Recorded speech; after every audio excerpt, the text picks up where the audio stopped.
Oh, hello guys, welcome back. So Loki was like, I know we said one video a day, but you gotta do this. This is some good stuff. When the gods decide to give you spiritual cleansing, they really do it. So I don't know why, but Auntie Lilith decided that yesterday, you know what would be a great way to clean out the spiritual yucks? Let's set up a blasphemy board. And I'm like, Auntie Lilith, I've done this before. I don't really think we should do it. And let's make it public. So we do this thing in public.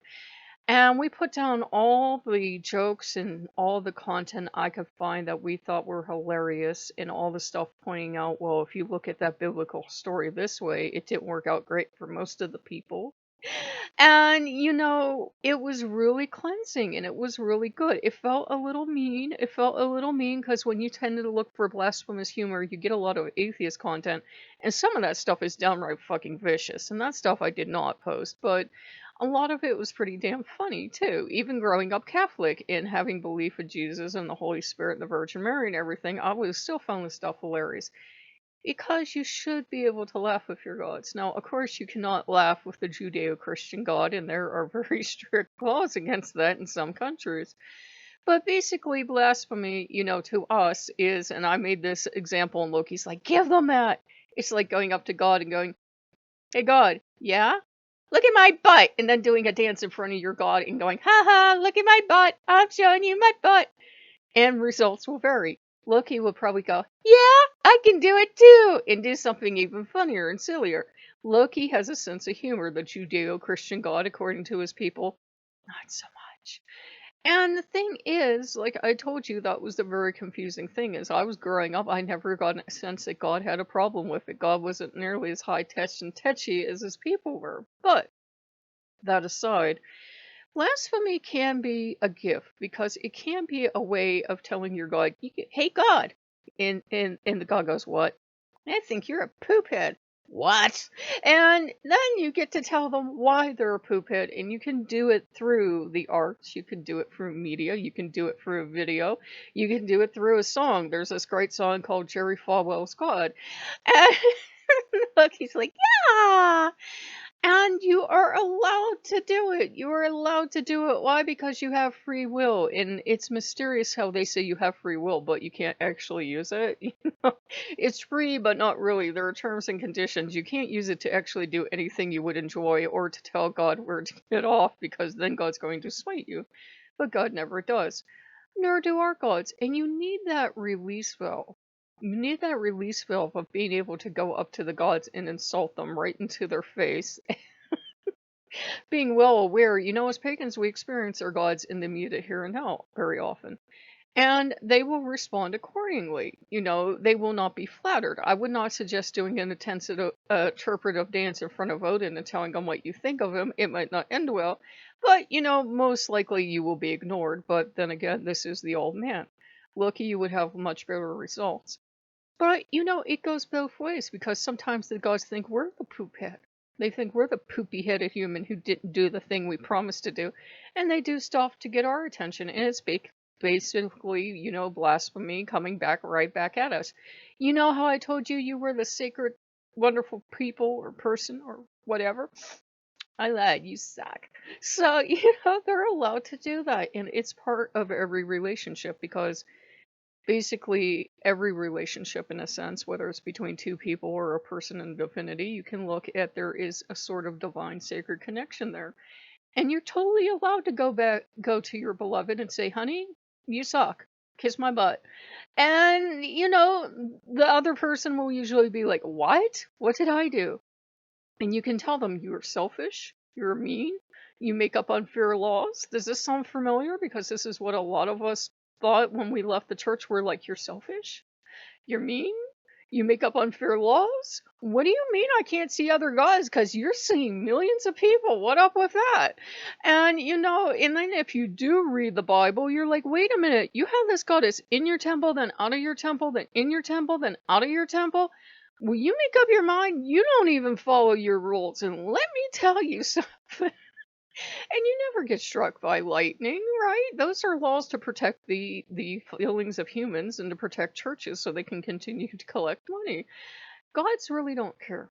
Gods really don't care. If you insult them, they'll let you know, and they'll insult you right back. But you have to have that sacred release valve so that when a god's starting to become a bit of a despot, and believe me, Loki will start to walk all over you. He will if you let him. It's just like any other god, they will take advantage of times. You should be free to go up to any god without fear and go, "You're a butthead. You suck, man. And let me tell you why you suck."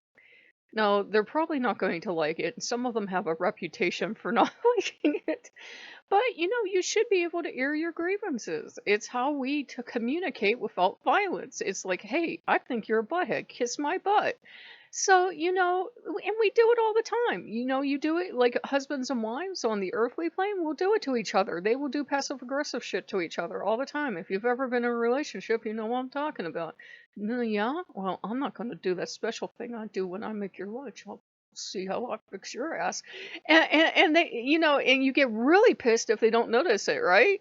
And then you do something else until they notice it. That's what it is. It's a act of not in a bad sense that, most people see it. It's an act of, "Hey, I'm hurt. You hurt me. I'm gonna do some shit and get your attention." It's what it is. It's like when your cat comes over and goes, "Chow," across your face. You did something. You may never understand it because you're not a cat, but you did something, and the cat's like, "I had enough of your shit." So he's like, "You finally swear," and yeah, I probably did before. We just don't even notice at this point. And so, even though I had a terrible freak out last night, and I was kind of freaked out today, it was kind of like one of those things of cracking open, because I think one of the last things you learn in spirituality, or at least for me on my path, is you have to be, if you're going to accept that you have free will, you truly do have free will. And that means that that answers the question of evil, because atheists will say, "Why is there evil? You have free will." That's not a good enough excuse. Yes, it is. You have free will. You have free will to do a great thing. You have free will to do a terrible thing. And the agreement seems to be in every single religion that the gods are not going to step in and stop you. Now, we've often talked about, okay, well, free will could exist, but why don't, bubbles appear around us, and protect us in that? We don't know. We don't know enough to know what we don't know at this point.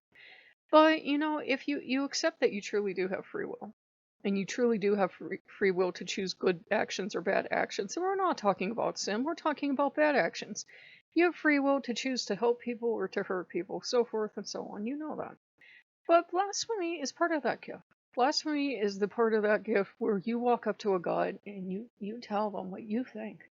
And you tell them how they're laying down on the job. And you're allowed to do that, Some of the more progressive Christians, since they're the ones usually more concerned with blasphemy than other people, though other religions do have it, will say, they had an aunt, or they do it themselves. It's usually women, I've noticed, that do this, that will tell God exactly where God can get off and what God is doing wrong. And how could you let this happen? And I come to your church every Sunday and I am always doing this stuff for you. And da da da da. You're allowed to tell a God that. You are, because it's a relationship of give and take. Every relationship with every God, whether it's a Christian God or a pagan God, is, you give me worship, I will take care of you. And when they fall down and you think they're being a poophead, you're allowed to tell them. It helps if you're funny. It helps if you're funny, but they understand if you're not. They understand that, the blasphemy board is actually very healing. I don't know how long it will stay up, but it's actually very healing. And some of it, I was like, "Oh, that's kind of mean." And Lilith's like, "That's kind of the point. If a god's being whatever, you're allowed to tell them, and you're allowed to say stuff like this, because do you think," and she's being reasonable about it, making a teaching moment. "Do you think this is what God did, or is this what a church did in God's name?" And I'm like, "Oh." And she's like, "Make fun, honey. Make up all the fun you want." So, it's often been called by atheists that blasphemy is a set of rules to protect all-powerful, all-knowing, ever-present deity from getting their feelings hurt. And I'm like, well, that's kind of a good law, because he is kind of a touchy motherfucker in the Bible. And here I go again. But he is kind of twitchy in the Bible, so yeah. But, It's not always a bad thing. It's not always the end of the world, as often many Christians see it. It's just part of having a relationship. It's some of that passive aggressive and sometimes aggressive stuff we do to say, "Hey, you're hurting me. You hurt me." And frankly, sometimes the gods have it coming because, whatever reason they let you down, you're allowed to do that. You're allowed to do that. And they are allowed to respond. And sometimes they do it to us. And they're like, you know what, human? I think you suck. I think you suck because, you've been going over and you've been paying all this attention to this other guy. You know what? And I'm stealing this from the Bible. I've paid attention to other humans. Yeah.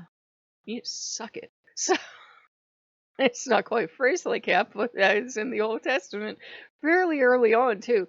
You know all those other gods you've been having worship with? Well, yeah, I was with all those people, and I mean with, and you can just think about that. I'm like, wow, this guy's mental. So, and now I'm going to spit on myself in the mic. That's genius. But blasphemy is a gift. It's a sacred gift. It's we can do it. We can do it. Even the other animals do it. Whether or not they have a spiritual life, we don't know. But they know what's offensive. They know what's rude. They will certainly do it to each other and us to tell us off, which they should. So, if you guys like what you see, like, comment, and subscribe. And we will see you later. Bye bye.